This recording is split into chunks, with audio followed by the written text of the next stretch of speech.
Welcome. I'm Father Kevin, and this is Alert to Good News.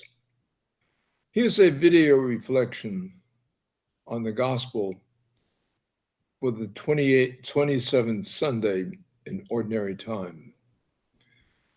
During times of doubt or hurricanes, we think of getting things in order. I read about a 90-year-old who was almost deaf. He bought hearing aids. They worked perfectly. At his follow-up exam, the doctor said, "I bet your family was delighted." The man said, "I haven't told them. I've been hearing what they say about me. So far, I've changed my will 3 times." Moral of the story is be careful what you say. In the gospel, the apostles begged Jesus to increase their faith. Why? So that they can work signs and wonders for God. It seems we are sometimes not aware of the generous gifts God has bestowed upon you and me. Jesus simply says, "You already have faith. Now practice that faith." Yes, we too can work wonders by becoming the generous hands, eyes, voices, and feet of Jesus, a channel of grace to others each day. Let's consider an extraordinary person of faith whose feast day we celebrate this Tuesday, October 4, Francis of Assisi.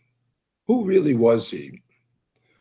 Francis came from a middle-class family in central Italy.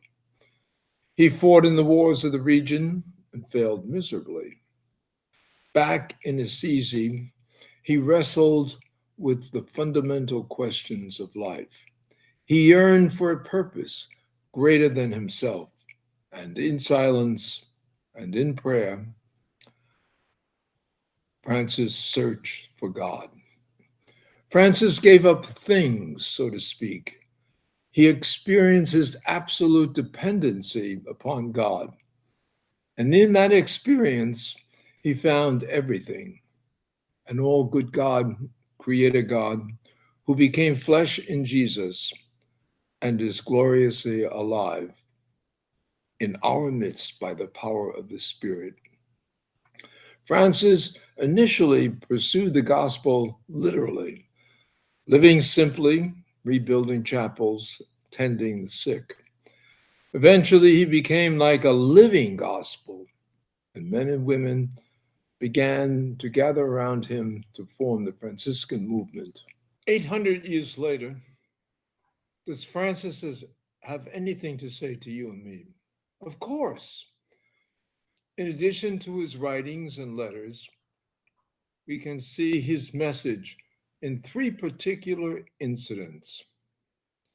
In 1206, as Francis prayed before the crucifix in a tumble-down chapel, San Damiano, he heard Jesus whisper, "Francis, rebuild my house, which you can see is falling into ruins." Francis challenges you and me to build up our own households, our community, and beyond. And with lively imagination, we can discover countless opportunities to do so. Another defining time was an encounter with a leper. Francis started to turn his horse to ride away from the leper, but no. Francis came down off his high horse and embraced the leper. Francis saw in the face of what had seemed fearful and repulsive to him the very face of God. And we too may have wanted to avoid distressing situations. And Francis challenges you and me to be healers. And a third incident took place at Laverna, near Firenze, Florence, Italy.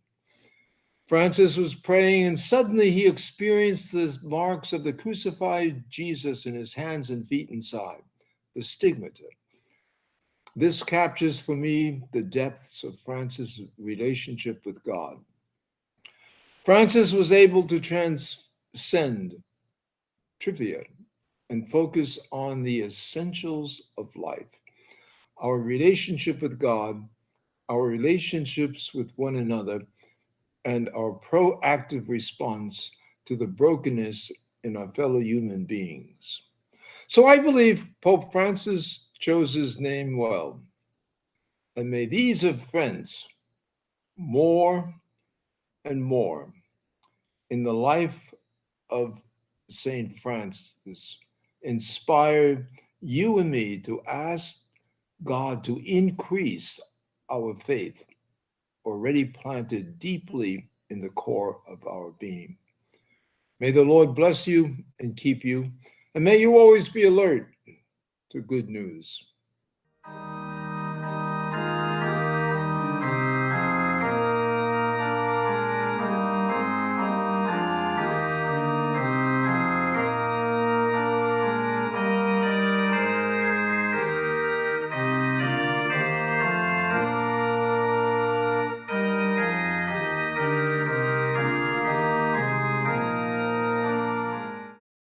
Thank you for watching this video. You can see more videos here or simply subscribe by hitting the button below.